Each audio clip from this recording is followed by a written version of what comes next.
We are very grateful that Rabbi Sitwin Walker and his congregants survived the terrible ordeal in Texas. Oh, terrible. And there was another ordeal that wasn't with such a happy ending. And sometimes I feel badly when I share with you news that is not pleasant, but that's part of what I see I am meant to do, to make you But you know, it in the reminds know, in the know. me- And I reminds me actually of- thought it would just be one story, but my Yetzer Hara is getting the better of me, and I will tell you also a personal story that also has to do with a loss. And I'll begin with the personal because the second really takes us into our topic today. Some of you might remember from years ago a name, Professor Eliezer Schweid, who was quoted quite often from the Bima. He was one of my finest teachers at Hebrew U, and indeed, the world has lost a great, great Jewish thinker and philosopher as of yesterday.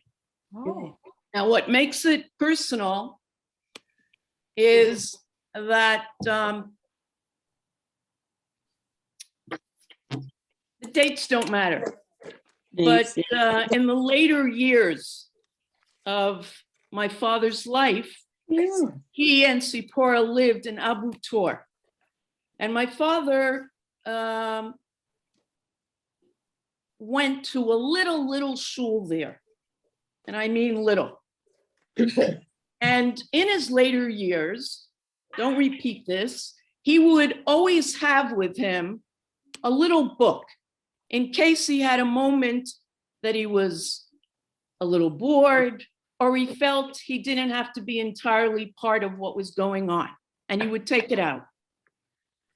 He read all of Professor Schweid Zichrono Livracha's books, and he happened to have one of them in his tallis bag. Oh, He takes it out, and at one point, one of the members, my father was still newish to the shul, one of the members comes over to him and taps him on his back, and he says, you know, the author of that book is sitting right over there. Beside him. And Beside him. like a little boy, the details are not important, Sipar. I know. You could have Like a little boy, he was his hero. Yeah. And to think that he spent Shabbatot davening with this great thinker, it's amazing. And that says one of the qualities of our great leaders, that he felt respectful of Schweid. Now, it became mutual and they shared each other's writings. We'll leave it at that for now. And by the way, Bracha, you were talking about next- you were Esther? talking about the synagogue, and it reminds me the President Herzog of Israel, because it's related to the parasha. When the last time that it happened in a synagogue in the States, he took the word Oz and he said it's not just strength, it's resilience. And we as Jews are resilient. And it was funny when that happened and we read that thing in the parasha, I remember the president's statement. We are nothing if we are not resilient. Absolutely. Thank you. What did he die of? He wasn't a young man. He was much older than you're turning today, Linda. And I know what that is. He's much older than, he was older than Abraham. I don't know the details. I don't know the details. It's 18 and Anyway, and I'll just add one more thing. This is all part of this experience. Life is very funny because he had a book published, it's already a couple of years ago. And my sister-in-law, David's wife, works where it was published. and they needed a photographer to take his picture for the cover of the book. And who does it turn out to be? My father's granddaughter, Liel, David's oldest, who is a splendid photographer. So her name is on the back of a book by Eliezer Schneid. Wow. And I hope he took it with him as he rose to heaven yesterday. Beautiful Okay. story. Now, the next story, I'm in awe of a woman who's about 26, whose name is Or El-Harar. Who is she? Well, a few hours after we met last week, a few hours after Israel time, about 1 a.m. Wednesday night, the army knocked on her door. Wait, She had become a widow. And I guess one of the saddest parts is that it was an accident. oh, What had happened is that Commander Itamar El-Harar had helped join a friend who was walking outside with someone else looking for stolen weapons. They thought maybe they would find it. Now, Itamar did not have to join him, but they were friends because he was from a different unit, both in an elite unit, but he did join him. Somebody else in another direction from another unit also decided he wanted to see if he could see what had happened. Messages got crossed, and sadly, Oh, no. one was scared. He didn't know, and there was nothing to make them recognizable. And so he shot, fearing that they were machablim, terrorists. What is incredible is listening to this young widow being interviewed. And one of her key messages is, it wasn't something that we're angry at. Oh, sad, of course. But he needs this soldier who did that to be embraced. And he is being embraced. Of course, there are investigations going on, but he's being embraced.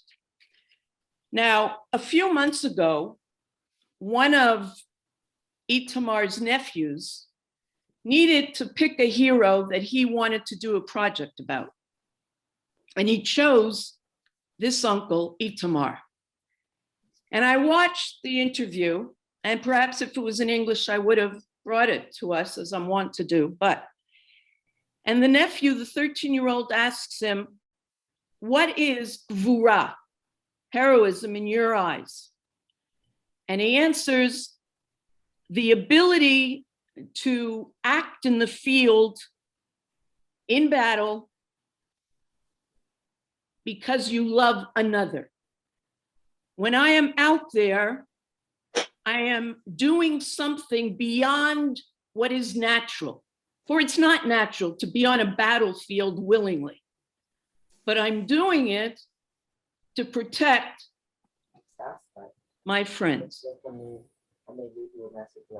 And that is the memory that his nephew and his 19 other nieces and nephews will remember forever.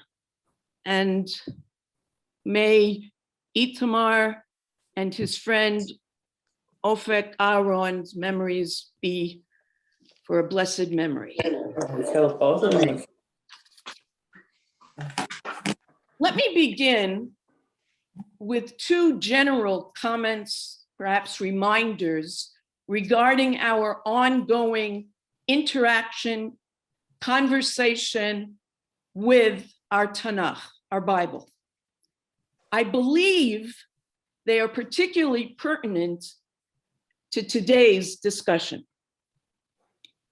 We have talked of the complexity of life and the complexity of the biblical narratives. Many, many nuances, no blacks and whites. Today's certainly reflect this reality. One spoiler, we will see actions we'd never, I believe, we'd never assume were part of God's plan. And perhaps some were not. Two, the beauty of Tanakh study and rereading the same chapter is the opportunity it gives for diverse interpretations from the same person. My reading today, January 19th, 2022, could easily be very different from my reading 20 years ago. And we'll get back to that later on. According to our author, Elliott Rabin, typical noble qualities of biblical heroes, and remember, we've already said, biblical heroes are role models. They're an underdog, concerned for guests, hastily running to prepare for guests, being cautious and shrewd in dealing with real or potential enemies, exhibiting honesty and caring about people in general, having a close relationship with God. And the greatest, he says, Israelite heroes, to different degrees, embody modesty, selflessness, and defense of other people and their nation. Shimshon, Samson, and Esther, by contrast, resemble heroes from foreign legends more so than being similar to biblical characters. Both socialize in foreign communities. Samson mostly with the lower class of the Plishtim, the Philistines, including violent youth and prostitutes. Esther, poor Esther, orphan Esther, with the highest echelon of the Persian court. And Rabin says, both became enmeshed in a tangle of foreign plots, quite alien in the ethos and atmosphere to Israelite narratives. I don't know if you've ever thought of these two characters in the same breath, but that's why it's a new way of looking. In both cases, asserts Rabin, their loyalty to the Jewish people is questioned and tested. And ultimately, both their stories center upon the question of whether they can extricate themselves from the foreign cocoon, he says, and emerge butterfly-like as true Israelite heroes. Now, before we touch on Shimshon, Samson, what would you say would be your first thought when you hear of him? Linda, we know you've been hearing about him for many, many, many, many years. So what's your first thought? You're on mute. Linda, you're on mute. Oz, strength. Okay, we're hearing that word again. Oz, strength, strong man. Absolutely. Absolutely. So, just a second of background. Samson lived in the time of the Shoftim, in the time of the judges. Okay. And that was following Joshua, Moses' successor. That was following Joshua's passing. And the Plishtim, the Philistines, were oppressing, just to say it simply, the Israelites, Bnei Yisrael. And Shimshon comes into that world. If we remember back to last week, and Moshe and Amalek, we agreed that physical strength is not widely prized in the Tanakh. With Amalek, the victory is attributed to Moshe's hands being propped up high to God in prayer. Now, this is not to say that there are no strong biblical heroes. Rather, those who are strong are not great, Rabin says, because of their physical strength. Joshua conquers the land of Israel because he listens to God and follows his mentor, Moshe. David defeats Goliath by being shrewd, clever, and skillful. And by and large, throughout the Tanakh, it's not the character's might that's essential, but it's their inner qualities as projected in their behaviors. And then there's Samson, who, according to Rabin, is a biblical hero who serves largely as an anti-hero, a protagonist whose behaviors, values, traits markedly differ from those of typical heroes in the same society. Now, you're going to judge, and I'm going to share the screen, and we're going to read the text in the book of Shoftim, and there are 3 chapters. We're not going to read them in entirety, but I'm telling you, we are going to read many of the verses as our primary source. And I want you to please note, as I'm reading, if there is anything that you find curious, striking, perhaps disturbing. Okay, now.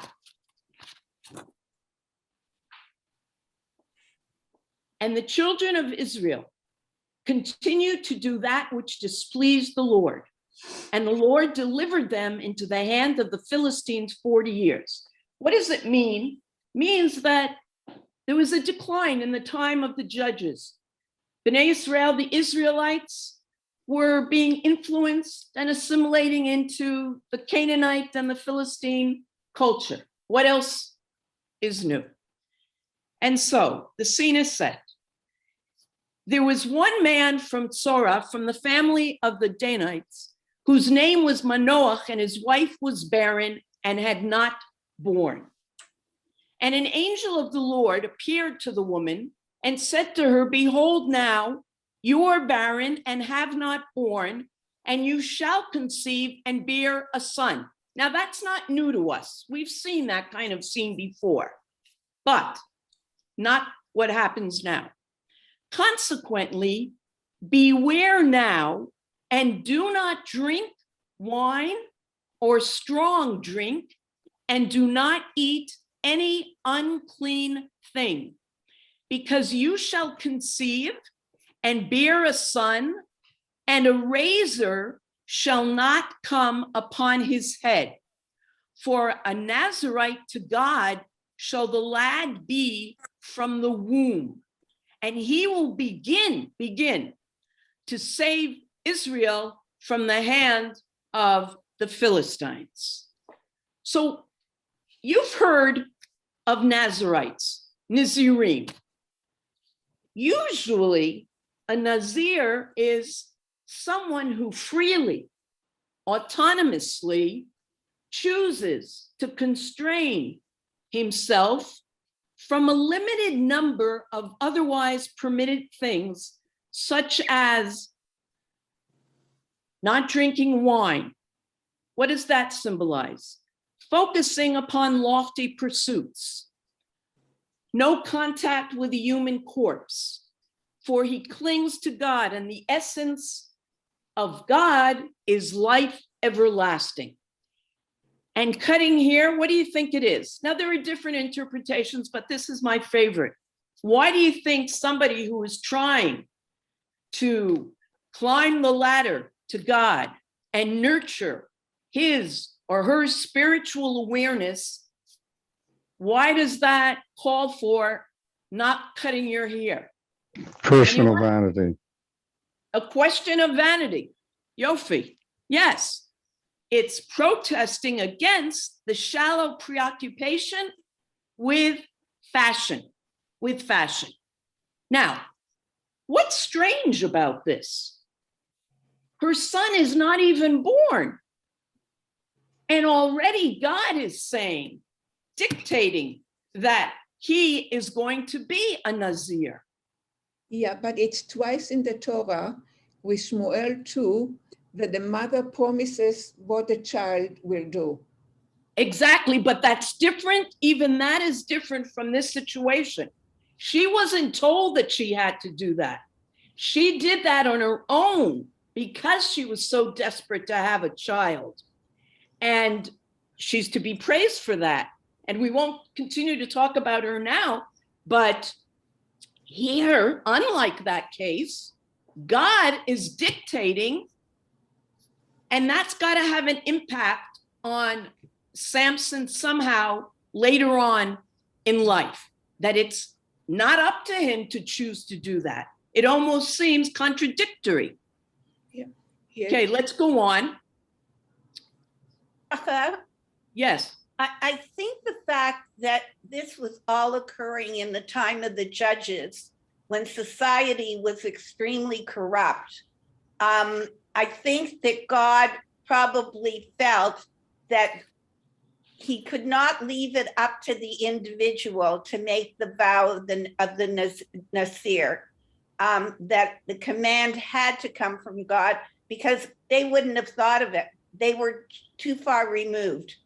And so it comes the other way, whereas with Hannah and Shmuel, she was a devout woman. We have no idea what pattern the mother of Samson was following.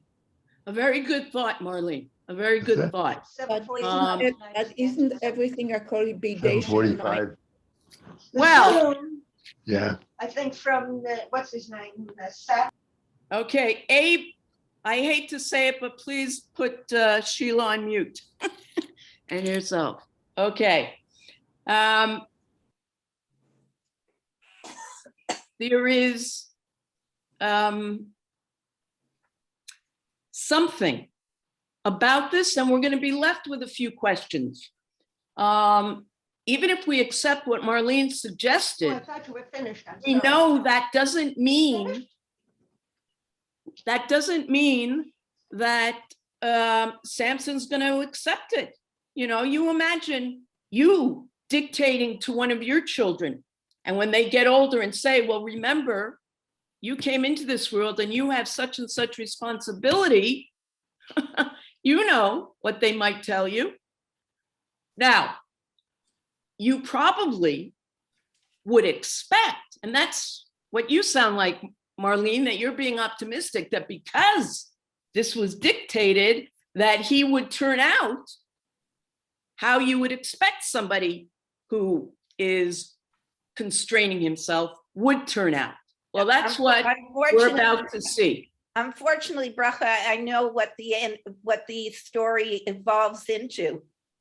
Okay, but that's life, meaning that you have many, you hear the term a child prodigy, and how often as that child grows old, sometimes neglects the machinery that he or she has been born with and doesn't nurture it.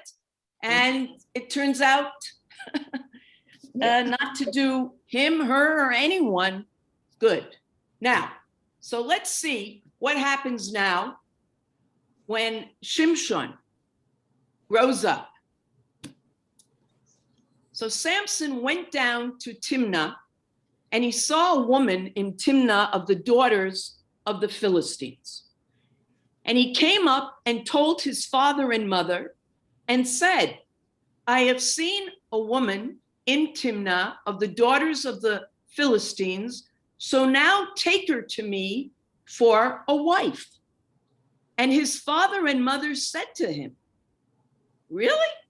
Is there no woman among the daughters of your brothers and among all my people that you go to take a wife from the uncircumcised Philistines? But Samson said to his father, take her for me because she is pleasing in my eyes. So what's already something else based on this verse that we know about Shimshon? What's his criteria for choosing his bride? Looks. Looks, Looks. okay? Pleasing in my eyes. Now remember that, because that will be significant for later on in some interpreters' eyes. Now, his father and mother did not know that it was from the Lord that he sought a pretense against the Philistines. Now, at that time, the Philistines were ruling over Israel. Now, what does that mean? Anybody catch that? The father and mother did not know that it was from the Lord that he sought a pretense against the Philistines. Anybody want to take a crack?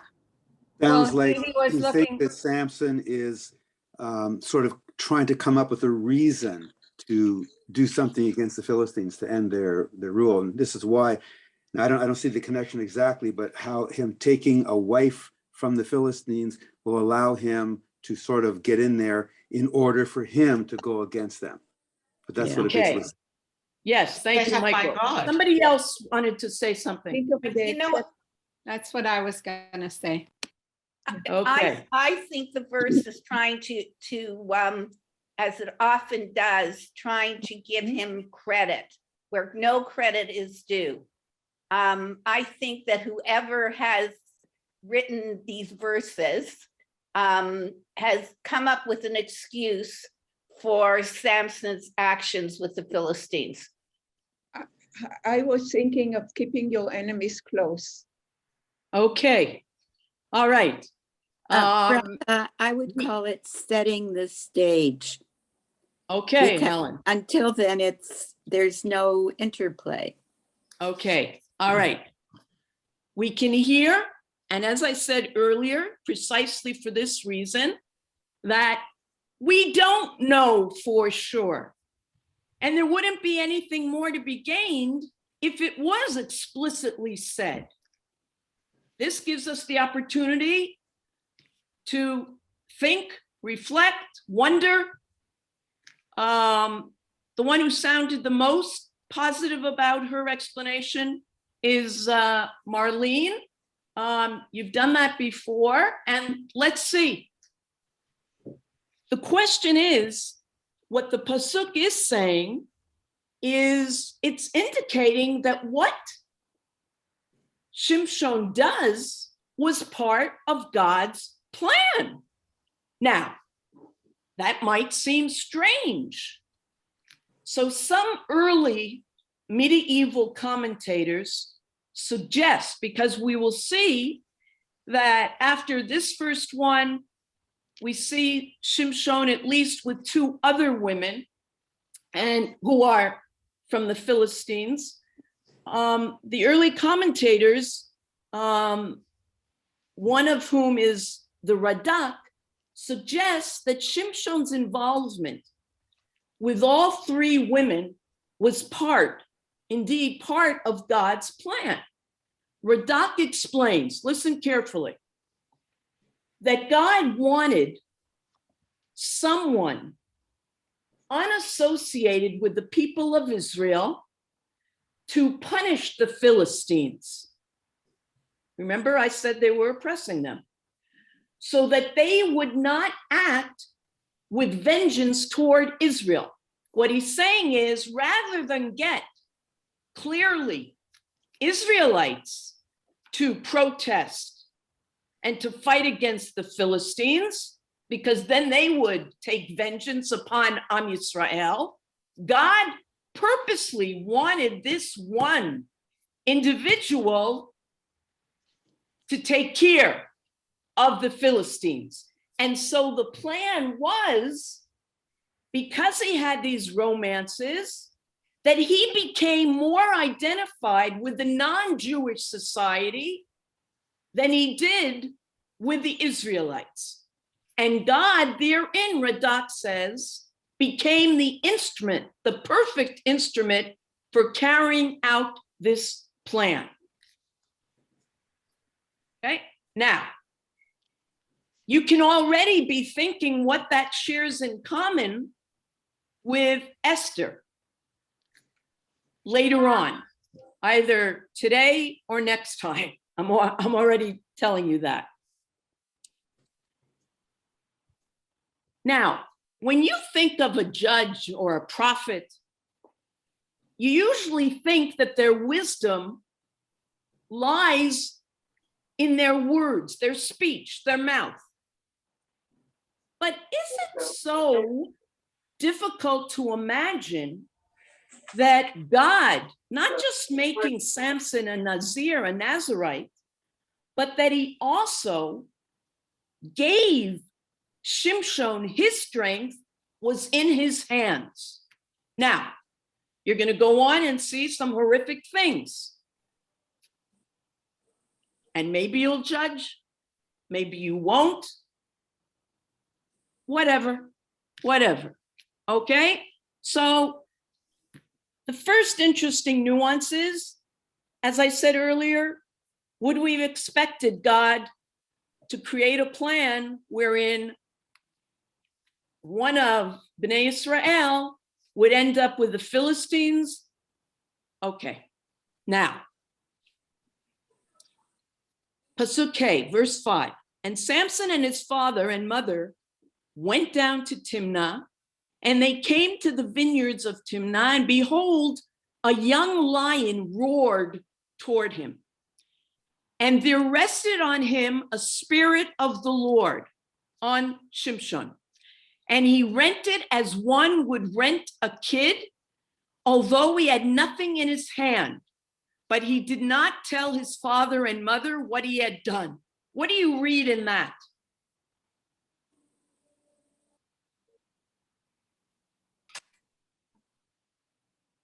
I don't know that we ever feel very congenial with lions because of their nature, but I don't know that any one of us would go and strike a lion, and not just because we'd be afraid of the reaction, but here, and it's because the Spirit of God is on him that he has the ability to do that. It's not just, again, as I said before, that he is mighty, but Ruach Adonai Alav. The Spirit of God is on him, so he is able to do that to the lion. But it's a horrific image. To me, it shows humility, that he wasn't bragging to his parents. Ah, does anybody read that differently than Esther?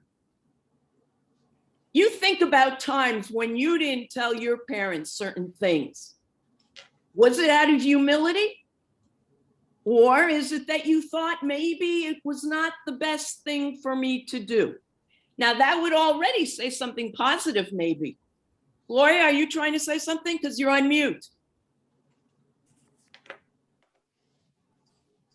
Can you hear me now? Yes, don't see you, but hear you. Okay. I feel he was trying to spare them in some respect, that maybe they would be frightened that he is able to do this kind of thing. What kind of a son had they raised? Who knows what would happen if something really upset him? That'll tear somebody apart limb from limb. Okay.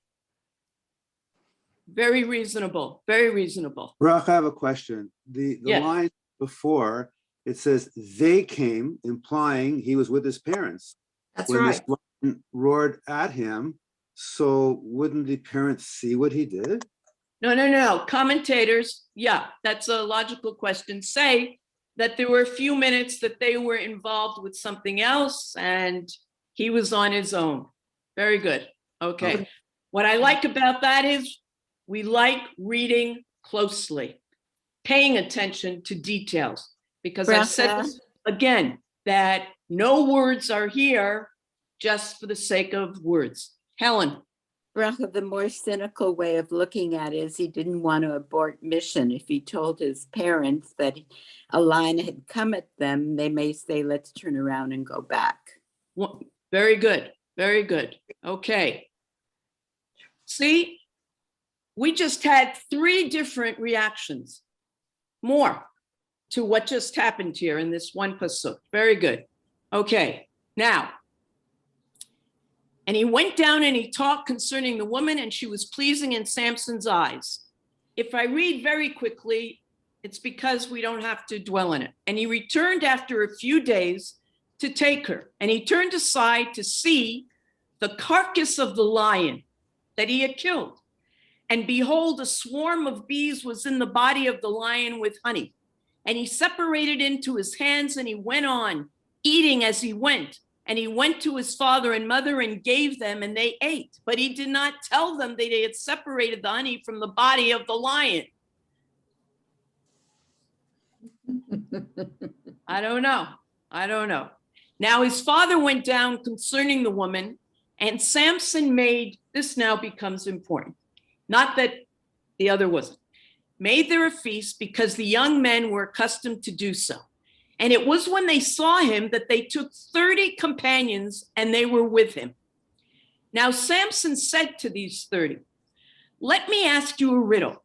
And if you can tell it to me within the 7 days of feasting, remember this is the wedding, and you will guess it, then I will give you 30 linen sheets and 30 suits of clothing.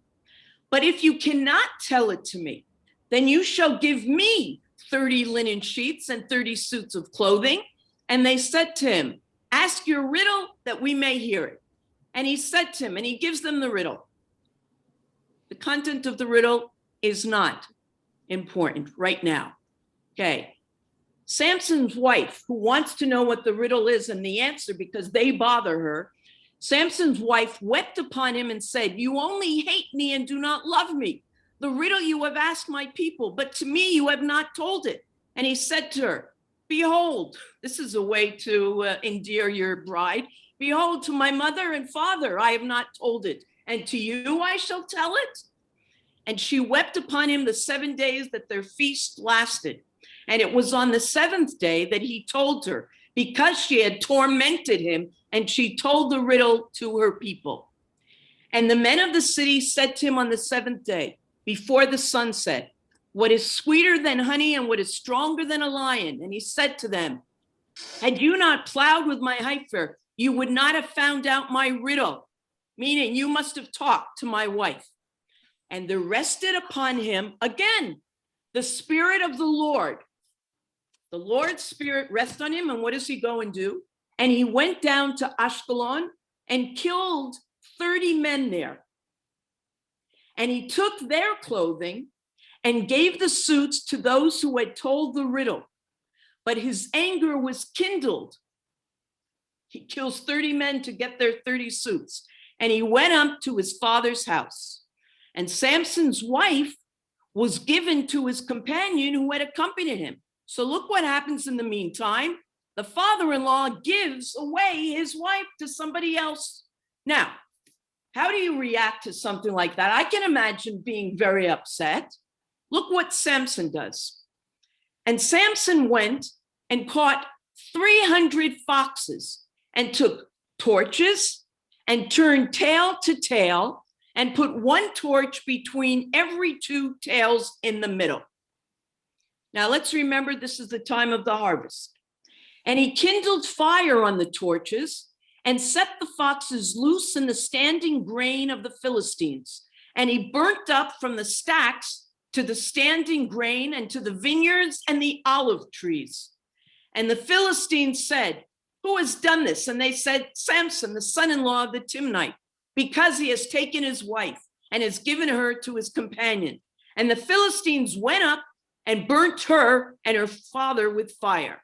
And Samson said to them, "Are you accustomed to do like this? Then I have to be avenged from you, and after that I shall cease."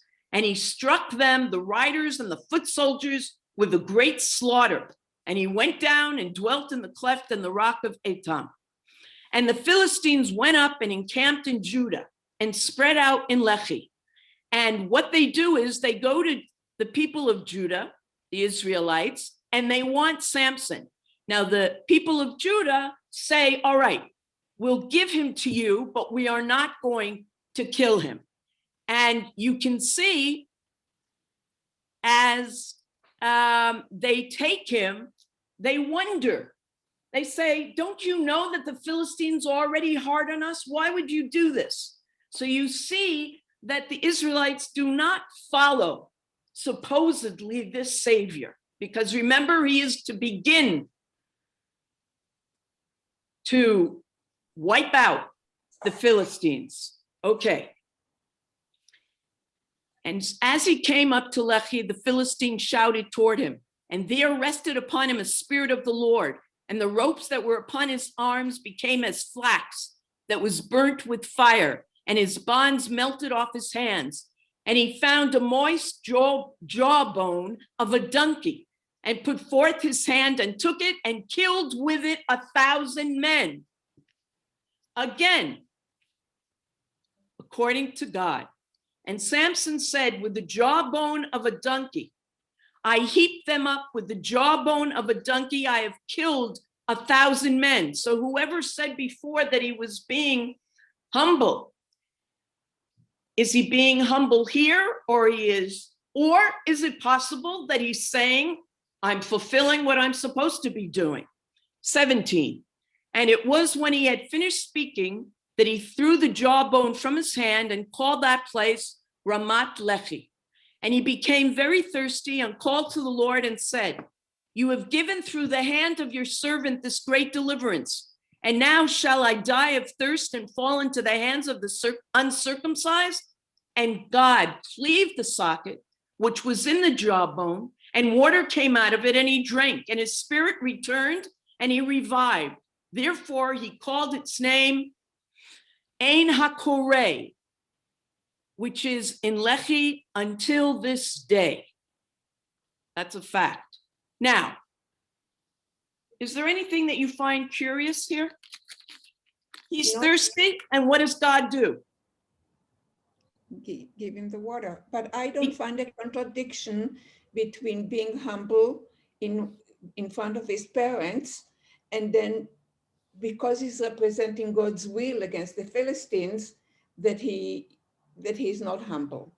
So I see that two very different situations and no contradiction. Okay, fair enough, fair enough. And he judged Israel in the days of the Philistines 20 years. Now, what happens with Delilah? She is going to betray him. He loves her, and perhaps more than the other two women, but she wants to know, what is it that makes him so strong? And of course, the Philistines have sent her almost as a spy to find out. And he will not tell her. But she, like the previous, nags him. And it was as she nagged him with her words every day and pressed him that his soul was vexed to death. And he finally told her all his heart and said to her, "A razor has not come upon my head, for I am a Nazirite to God from my mother's womb." He's aware. If I will be shaven, then my strength will leave me and I shall become weak and be like any man. What do you make of that? And I shall become weak and be like any man. What are we seeing now? That he attributed his strength to God. Okay. You have to see that he's admitting my strength is from God. Because you might think, as the pasuk ends, I will become weak and be like any man, that he's putting down the fact that others don't have that strength. But no, I agree with Esther here that this is a way of him attributing. Now, Marlene's thinking to herself, I'm trying to make excuses for him. I'm not. I am one here who will make the case. I'm saying it's perplexing. God has a plan, and this is the way it's coming about. Really? Really? On the other hand, Shimshon at least is indicating that he's aware that he has his strength from God. Now, that doesn't mean that Shimshon is innocent or a role model. Let's go on. And Delilah saw that he had told her all his heart, and she sent and called to the lords of the Philistines, saying, come up this time, for he has told me all his heart. And the lords of the Philistines came up to her and brought the money in their hands. She put him to sleep upon her knees, and she called to the man, and she shaved off the 7 locks of his head. And she began to afflict him, and his strength indeed left him. And she said, the Philistines have come upon you, Samson. And he awoke from his sleep and said, I will go out as at other times, and I will shake myself. But he did not know that the Lord had departed from him. Now, you might want to think, just because he lost his hair, or did he lose it because ultimately God was upset with him? A question. And the Philistines seized him, gouged out his eyes. Remember earlier I said we're going to come back to that, the business with the eyes. Why? Some traditional commentators will say, just as he followed his eyes, and that's what important, what he saw in women, therefore the punishment was gouging out his eyes. Maybe, maybe not. And they brought him down to Gaza and bound him with copper chains, and he did grind in the prison house. And the hair of his head began to grow after he was shaven. And the lords of the Philistines gathered to offer a great sacrifice to Dagon, their god, and to rejoice, because they feel they have finally put an end to this Samson.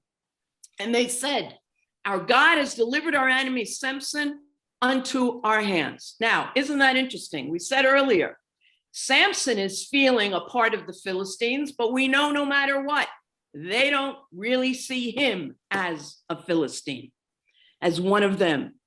And the people saw him and praised their God, because they said, our God has delivered into our hands our enemy and the destroyer of our land, and who has slain many of us. And it was when their hearts were merry, and they said, call for Samson and he will make sport for us. And they called for Samson out of the prison house, and he made sport before them, and they stood him between the pillars. And Samson said to the lad that held him by his hand, allow me and let me feel the pillars whereupon the house rests, that I may lean upon them. Now the house was full of men and women, and all the lords of the Philistines were there.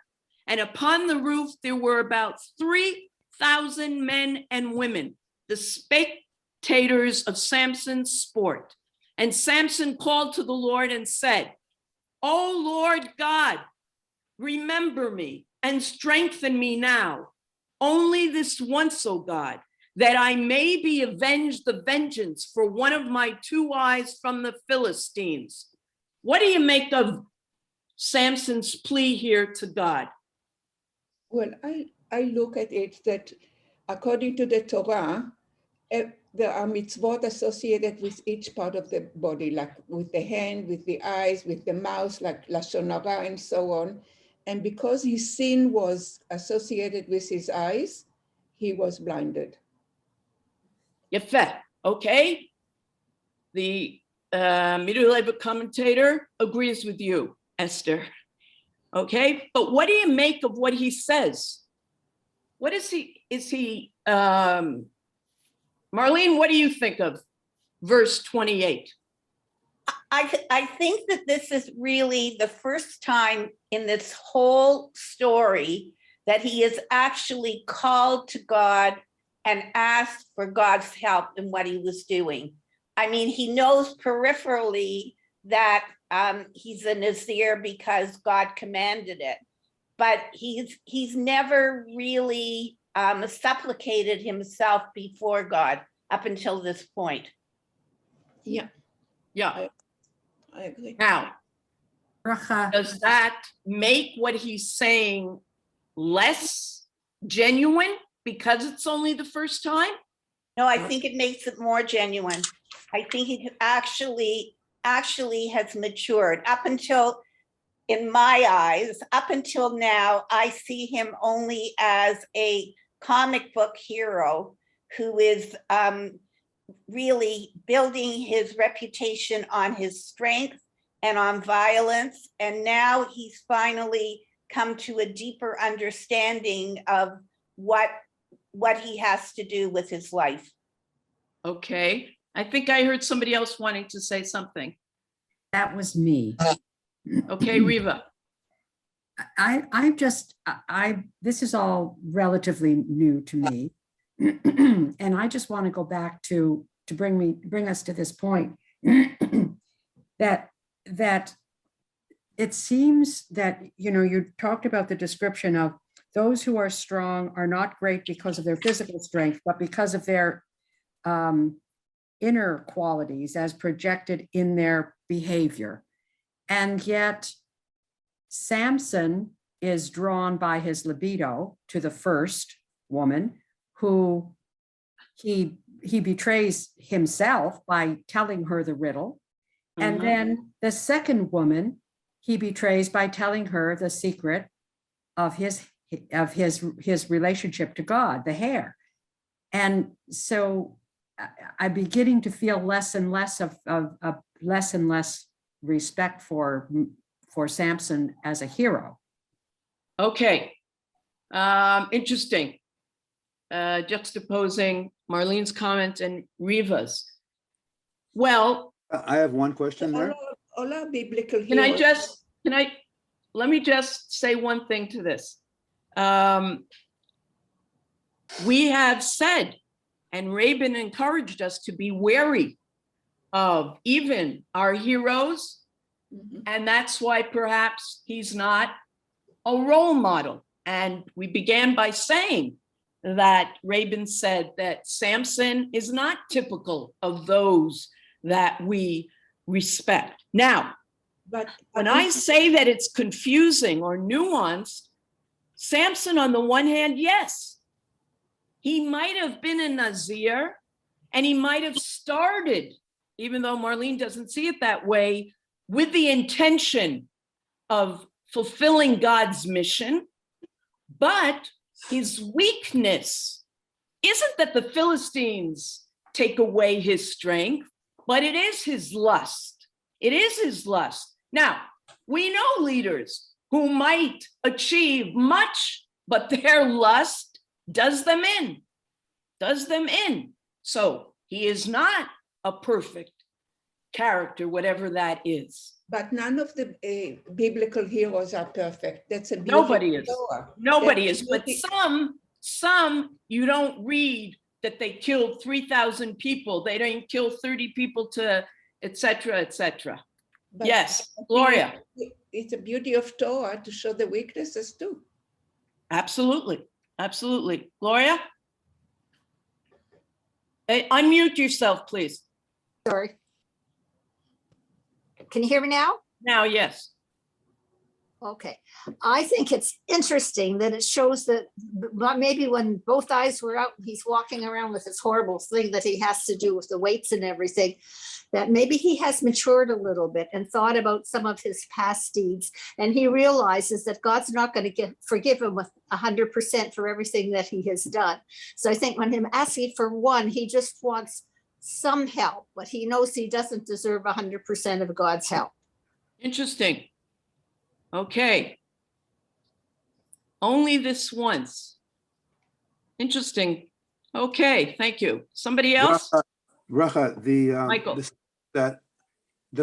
When Samson cries out to God, I may be avenged, the vengeance for one of my two eyes. Go ahead. Now that's a very strange request. It sounds as though he's saying, I'm not asking to avenge both my eyes because one I'm probably worth, I probably deserve it, but maybe not both eyes. Is that sort of like? I think that's similar to that's building on what Gloria just said. Now, you could also look at it that he's just talking about himself, avenging himself and forgetting about his national mission. But I can imagine somebody being in his situation that he has a right to be thinking about himself. Okay. Bracha, Go ahead. throughout this, we've never seen Samson refer to his national mission. That's right. He has never said one thing about it. And and I think even here, he doesn't realize that his mission is bigger than he is. Okay. Totally plausible. Okay, now 29, 3 more psukim. And Samson grasped the 2 pillars of the center upon which the house rested. And this is the scene we're all familiar with, and leaned upon them, the one with his right hand and the other with his left. And Samson said, let my soul die with the Philistines. And he bent with his might, and the house fell upon the lords and upon all the people that were therein. And the dead that he killed at his death were more than he had killed in his lifetime. And his brothers and all his father's household came down and carried him and brought him up and buried him between Sarah and Eshtaol in the burying place of Manoach, his father. And he judged Israel 20 years. Now, is he committing suicide? So to speak, yes. What would have brought him to do so at this point? He wanted to take the Philistines with him. He wanted to, and he's willing, he feels that's the only way he can get them? No. It just one last effort before he dies. No, but he knows that if he does this, he's going to die. Because he's pulling down that building and it's going to not just be on them. He inevitably is going to have to go with it. Right. So he's made that decision that he is willing to die. Yes. But is that suicide or is that sacrifice? Okay, say Good. more about that. Well, He's making a deal with God. Basically, he's saying, God, give me the strength back one more time. So this is what I can do. Maybe I can sort of undo all the stuff I did in my past. Let me go out the way I'm supposed to go out. So it's sort of he can't do this on his own. He's got to get his strength back from God. Well, And he feels this is it. Just for this one last thing. But isn't it like with a war, or a soldier knows that he's going to get killed if he is, but by doing that, he's going to save so many people? Yeah. But he wasn't going to get killed necessarily. They're making sport of him. They're probably going to put him back in jail and keep him there for who knows how long. Okay. So So what you're suggesting is that it's for ulterior motives, that he's not just looking to destroy the Philistines that are there, but he's also can't take it anymore. He knows what's in store for him. And he's had it. That's also a possibility. That's also a possibility. I'm Bracha. thinking he was feeling guilty. Go on, Bev. You know, he knows that he had sinned, and you know, by telling his secrets to the women, and perhaps this is his way of atoning for that, because you know, if he were to live, other things might happen to him where, you know, he might reveal himself at inappropriate times. And I guess that this way he takes everybody down with him who have gone after him and who have gone after the Yehudim. Okay. Bracha, it bothers me that at no point do you get a sense of loyalty to his own people. It doesn't come up. You don't hear him saying, Yeah. I want there, like right throughout the whole story, like he's completely fascinated by the Philistines, and you don't hear, even though he's chosen by God to be this special person, you don't see, it didn't take, let's put it that way. Absolutely. He was that child prodigy that he grew up, and it did not take. And that's what's so confusing. He's doing the mission. It's God's plan. Well, God, what do you want from us? You let him go on to do such and such.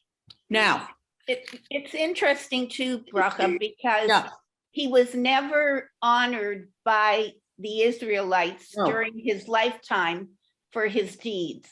As a matter of fact, they really looked down on him as being, it was like they were with the plagues, you know, when Moses started to bring the plagues, and the Israelites were given harder labor because of the plagues. They blamed Moses for bringing the plagues, which were supposed to free them. And here again, he was doing these things.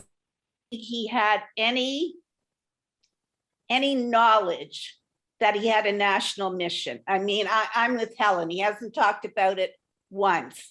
And this is the only time in his death where you see him being honored by other people. His brothers and all of his father's household come down and bury him. And that's the only time in his life that he's honored at all.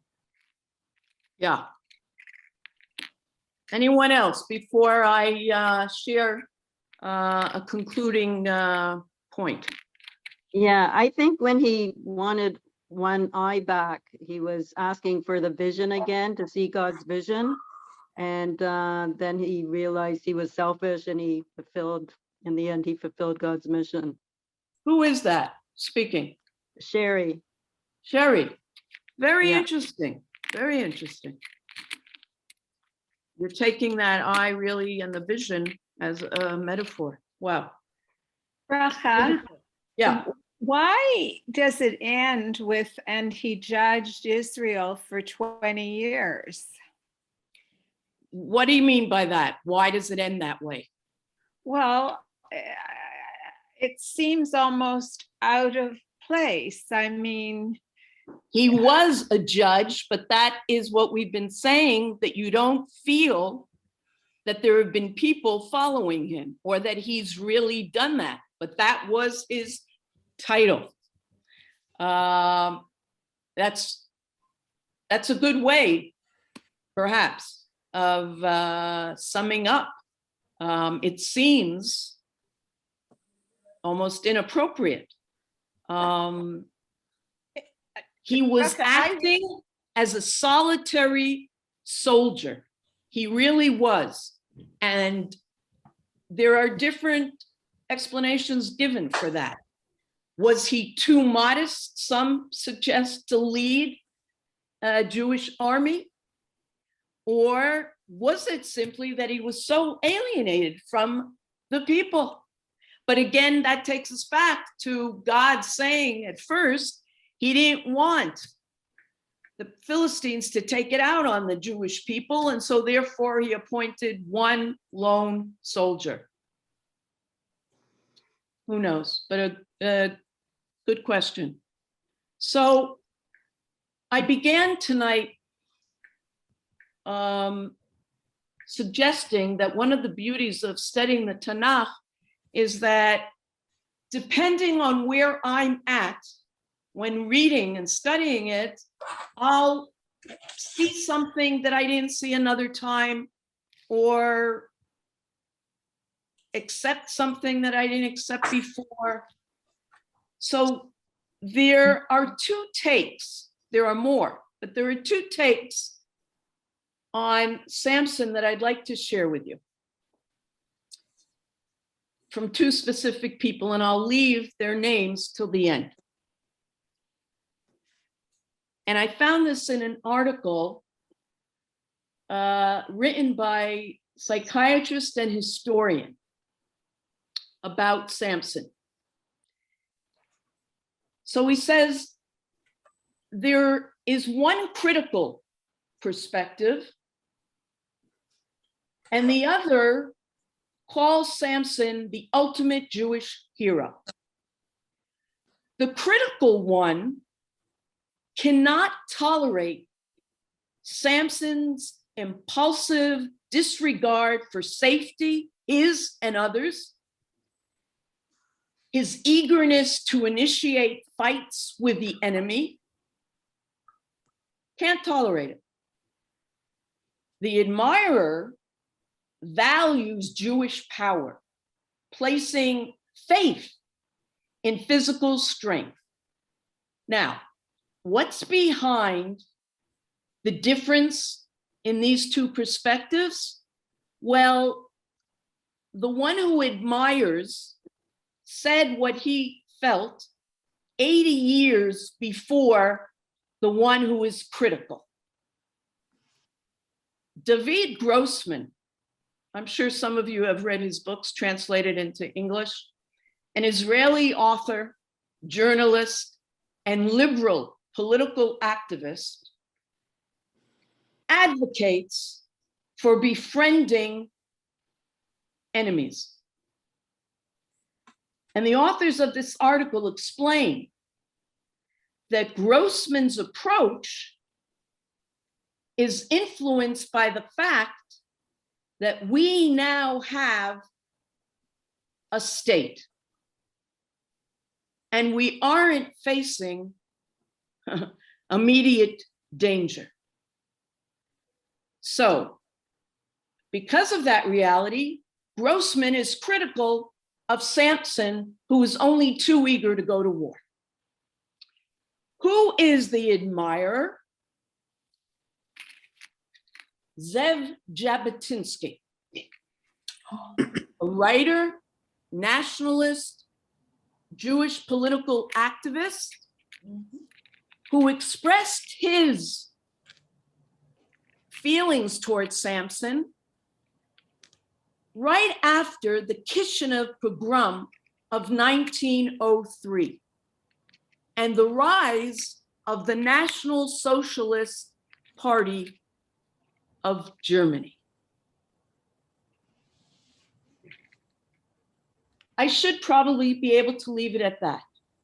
But the circumstances that each lived in would certainly make them see this Samson differently. Jabotinsky didn't know what it was to have a state. He was petrified of the threat, the immediate threat to Jewish existence. So of course, for him, you need a Samson and his might and destruction, not just for the sake of destruction, but to keep us alive. So, an interesting way of looking at things. Bracha, Yes. you were talking about looking at reading. Every time you read, you see something different. And Yes. I was thinking of this week's parasha with the 10 Commandments. And for the first time, I looked at the word Naseh v'nishma different than I always did. Because to me, it's a question of faith. if I have a faith in a person, let's say a car dealer, and if he tells me this car is worth X amount of dollars, I take it at face value because I have a faith in him that he won't cheat me. And so the Israelites had a faith in God, and that's why they say, whatever you have to say, he's okay with me. I've never quite heard God compared to a car salesman, but you know, they tell the Midrash that God went around offering Yeah, to me, it's a Ten question of faith. Commandments, and some said, yeah, give us Yeah, I could have taken tablets. I just ruined that. Okay. I could have Yes. taken a car. I think it's very important that we can learn from this, from those two commentaries, how the relevance is the context, and none of us, you can't judge somebody until you have walked in their shoes. And we tend to be very judgmental as a free liberal society, but you know, it's a lesson. Absolutely. Absolutely. We will let the birthday girl have the last word. And we wish you a year of health and everybody. And we will get to Esther and David and God next week. Good to see you. Everybody stay well. Have a good week, Bracha. Thank you. Thank you. Thank you. Yasser Koach. Yes. Toda Thank you. rabba. Take Stay care. healthy. Well done, Bracha. Beautiful. Thank you, Bracha. Okay, Toda see you rabba. again. Wonderful. You gave me a lot of things to think about. That's what I'm here for. Oh, Me what to think about too. Well,